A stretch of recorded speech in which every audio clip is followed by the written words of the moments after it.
Buenas. Hoy nos metemos de lleno en un tema, bueno, un tema apasionante.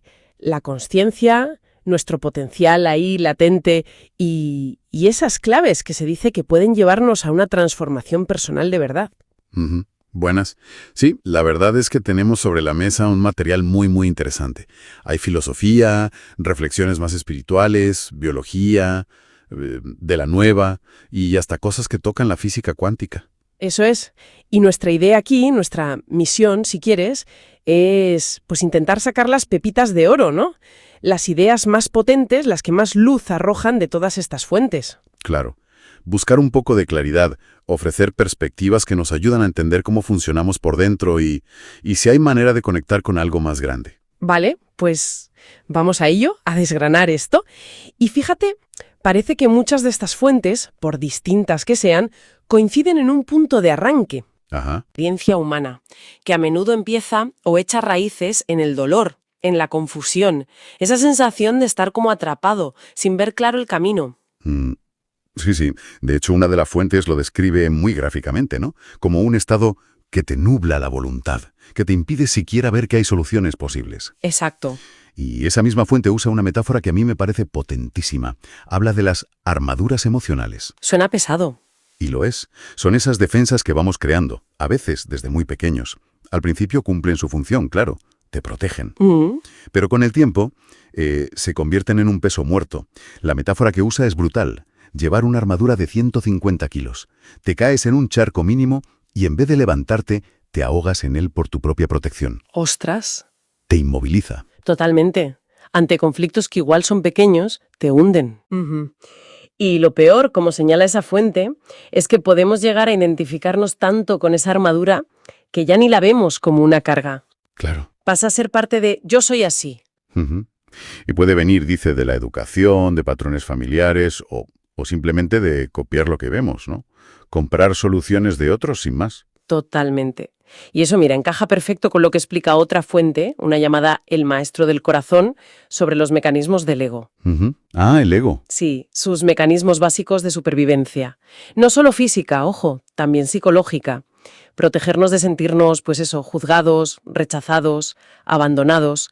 El miedo al sufrimiento emocional, al final. Entiendo. Y menciona el papel crucial de la amígdala, esa parte del cerebro que, digamos, graba a fuego no solo las amenazas físicas, sino también el estrés psicológico de esas experiencias chungas del pasado, claro. Entonces, esa máquina interior, el ego. Si profundizamos un poco, varias fuentes dicen que funciona buscando básicamente 3 cosas, ¿no? Ujú. ¿Cuáles serían? Seguridad, placer y poder, como sus motores principales. Pero, y aquí viene el pero, señalan una trampa gorda, sobre todo con eso de buscar el placer inmediato. Ah, la gratificación instantánea. Esa misma. Que sí, te da un subidón rápido, pero al final deja como un vacío, una insatisfacción que no se va. Así es. Y lo fascinante aquí, bueno, o irónico quizá, es cómo nuestros propios sistemas internos, que se supone que están para sobrevivir, acaban siendo una limitación hoy en día. ¿Cómo es eso? Pues una fuente describe muy bien esa tensión constante entre el sistema límbico, el cerebro emocional, el reactivo, donde está la amígdala y los miedos guardados, y el córtex cerebral, la parte racional, la que analiza, planea, tiene deseos. Ya, la lucha interna. Exacto, esa pelea entre lo que quiero conseguir y lo que me da pánico que vuelva a pasar. Eso es una fuente de agotamiento mental y físico brutal para muchísima gente. Y ojo, que la mente racional, la lógica, tampoco es la panacea. Una fuente se refiere a ella. Con cariño, pero con aviso, ¿eh? Como la loca de la casa. Me suena esa expresión. Puede ser nuestra peor saboteadora, inventando escenarios, dándole vueltas a todo, juzgando, y a veces confundimos todo ese ruido mental con intuición de verdad. Claro. Y además, como sugiere otra fuente que toca la física cuántica, intentar entenderlo todo, toda la realidad, solo con nuestra lógica de causa-efecto de siempre, pues se queda corto. Hay más capas, parece, funcionan diferente. Y aquí, justo aquí, es donde una de las fuentes, la biología de las creencias, mete un cambio de paradigma, muy potente. A ver. Desafía de frente la idea de que somos esclavos de nuestros genes, el determinismo genético, ¿sabes? Sí, la idea de que estamos programados y ya está. Pues no. Afirma que son nuestras creencias y sobre todo nuestra percepción del entorno. Eso es lo que controla nuestra biología. Ah, la percepción. Sí. La idea clave es que la inteligencia de la célula no está solo en el ADN en el núcleo, sino en la membrana, en la piel de la célula, que está todo el rato leyendo e interpretando las señales del ambiente. O sea, como un sensor constante. Exacto. Los genes son como planos de construcción, pero necesitan una señal de fuera, que pasa por el filtro de nuestra percepción, para activarse o no. Es como si la célula fuera un chip reprogramable, y la programación viene de cómo vemos el mundo. Eso es rompedor. Tela. Implica que no somos simples marionetas de la herencia genética. Exacto. La implicación es enorme. Enorme en cuanto a responsabilidad y a potencial de cambio. Claro. Si nuestra percepción influye en nuestra biología, entonces cambiar nuestra percepción, nuestras creencias más profundas, puede literalmente cambiar nuestra realidad física y emocional. Vale. Frente a todo esto, los mecanismos automáticos, los miedos, las creencias que nos limitan. Varias fuentes lanzan como una invitación, ¿no? Ajá. ¿A qué? A embarcarse en una exploración profunda, de uno mismo. Dicen que ese es el camino para que los cambios personales sean, pues eso, plenos y que duren. Entiendo. Ir hacia adentro. Sí. Y subrayan algo que parece clave. La autoestima y la fe en uno mismo. Dicen que son como el combustible para empezar y seguir ese viaje. Es interesante cómo se plantea la evolución de la conciencia. Una fuente habla de un viaje, desde un posible equilibrio original, perdido, quizás, pasando por una fase de conflicto dominada por la mente, por el ego. ¿Sí? Hacia la posibilidad de un equilibrio superior, más consciente. Y a menudo, seamos sinceros, es el sufrimiento el que nos despierta. El catalizador. Sí, hay una frase en las fuentes que lo clava. La falta de conciencia hace nacer el sufrimiento. El sufrimiento hace nacer la conciencia. La conciencia hace desaparecer el sufrimiento. Potente. Entonces, el camino parece ir más allá de identificarnos todo el rato con los pensamientos automáticos, los miedos, los deseos programados. O sea, salir de la fase del ego. Eso parece. Sería como acceder a una conciencia más amplia que reconoce que somos parte de algo más grande. Buscar una identidad más profunda que ese personaje que hemos ido construyendo. Podríamos verlo como pasar de funcionar en piloto automático, dominados por esos mecanismos de supervivencia que decíamos, a un estado de mayor presencia, de elección consciente. Algunas fuentes hablan de conectar con un maestro interior o el alma, una fuente interna de sabiduría, de calma, de guía, que está más allá del ruido del ego. Una voz más profunda. Sí. Si conectamos esto con la visión general, parece que hay como un impulso dentro de la experiencia humana hacia más profundidad, más conexión, más sentido, aunque el camino a veces, pues, pique. Y aquí llegamos a un punto que, bueno, las fuentes lo presentan como algo que realmente cambia las reglas del juego. Una de ellas, la de El maestro del corazón, habla del cerebro del corazón. ¿El cerebro del corazón? Suena a metáfora. Pues dicen que no es una metáfora bonita y ya está. Se refieren a un sistema nervioso complejo, propio en el corazón, con neuronas, neurotransmisores, vamos, un pequeño cerebro que siente, piensa y recuerda. Ostras, ¿en serio? Sí, y lo más fuerte, parece que el corazón envía muchísimas más señales de información al cerebro, de la cabeza, que al revés. Pero bueno. ¿Eso es? Impactante, ¿verdad? Mucho. Y eso nos lleva directos al concepto de coherencia corazón-cerebro, imagino. Exacto. ¿Qué es eso exactamente? Pues es un estado fisiológico y psicológico, óptimo.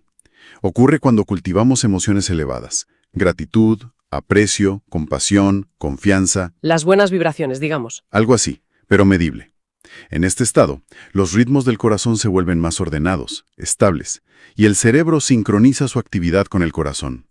Es como si todo el sistema entrara en armonía, en sinergia. Vale. Y eso mejora la actividad mental, la toma de decisiones, la resiliencia emocional, la salud física. Vamos, un estado de alto rendimiento, pero desde la calma.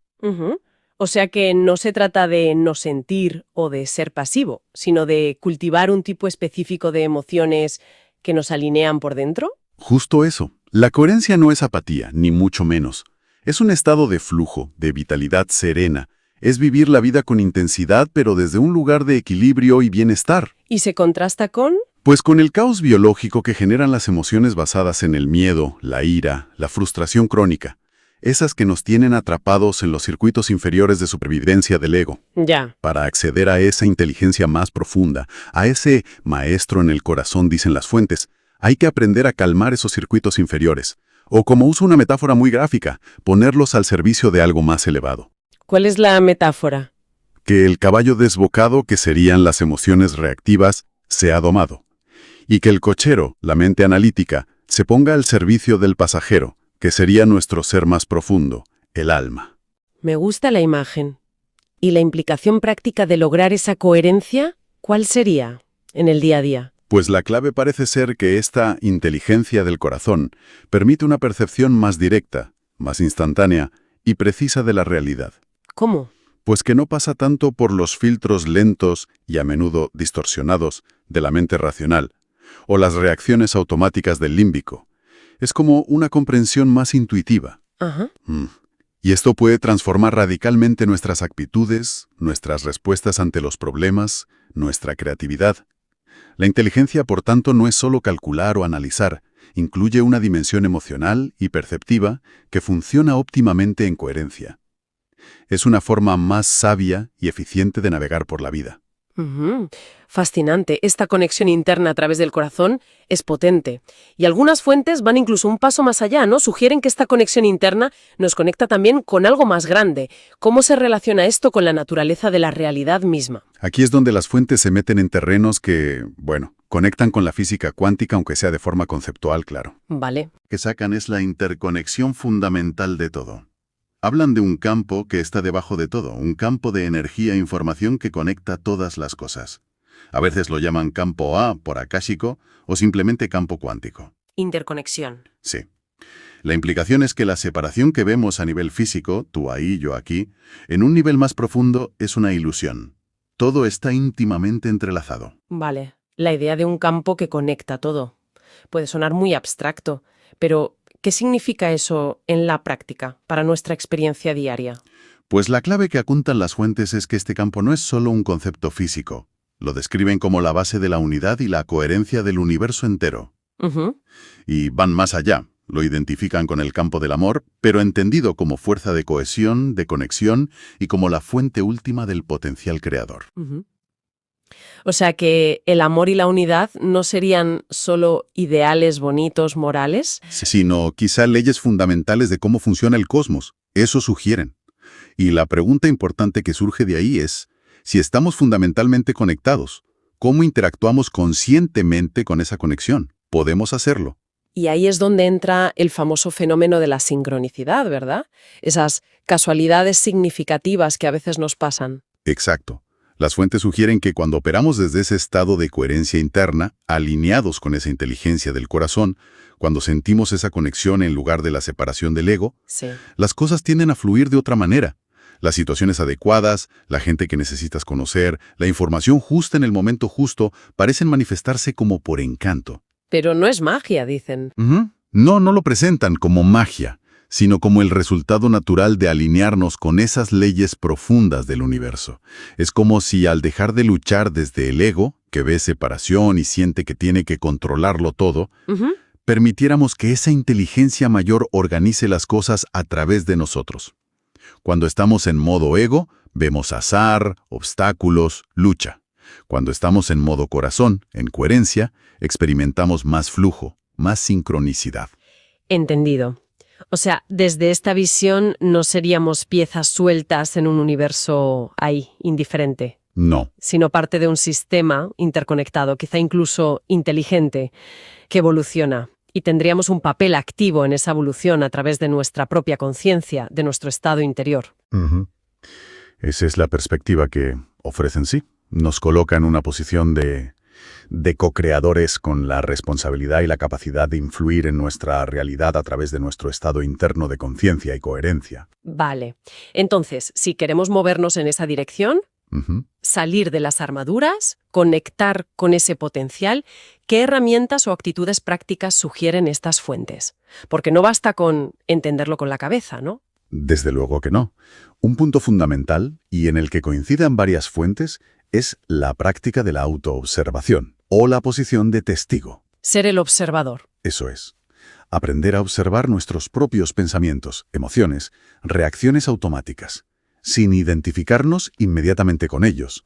Verlos pasar, con curiosidad, con compasión, sin juzgarnos a lo bestia. Ajá. Ah, mira, esa es la reacción de mi ego. Este es un patrón de miedo antiguo que tengo, pero sabiendo que nosotros somos algo más que esa reacción. No somos la máquina. Eso requiere práctica, claro. Supongo que ayuda a desmontar esas identificaciones de las que hablábamos al principio con la armadura. Exacto. Y va muy de la mano con otra clave, la aceptación. Aceptar. ¿El qué? Pues, aceptar la realidad del momento presente tal como es, aunque no nos guste. Aceptarnos a nosotros mismos, con lo bueno y lo malo. Algunas fuentes, con una raíz más filosófica o espiritual, hablan incluso de aceptar lo que sucede como parte de un propósito mayor, o como una oportunidad de aprendizaje, aunque duela. Eso es difícil a veces. Entiendo, mucho. Como señala la filósofa María Zambrano en uno de los textos, aceptar nuestra vulnerabilidad, paradójicamente, nos abre a un conocimiento más profundo. Otra fuente sugiere ver cada experiencia como lo mejor para nuestro desarrollo en ese preciso instante. Es un cambio radical frente a la resistencia, la queja, el «esto no debería ser así». Entiendo. Observar y aceptar. ¿Qué más? Aprender a elegir conscientemente nuestros pensamientos y perspectivas. Esto conecta con lo que decíamos de las creencias y la percepción que influyen en la biología. Salir del victimismo. Sí, salir activamente del rol de víctima, de sentirnos impotentes.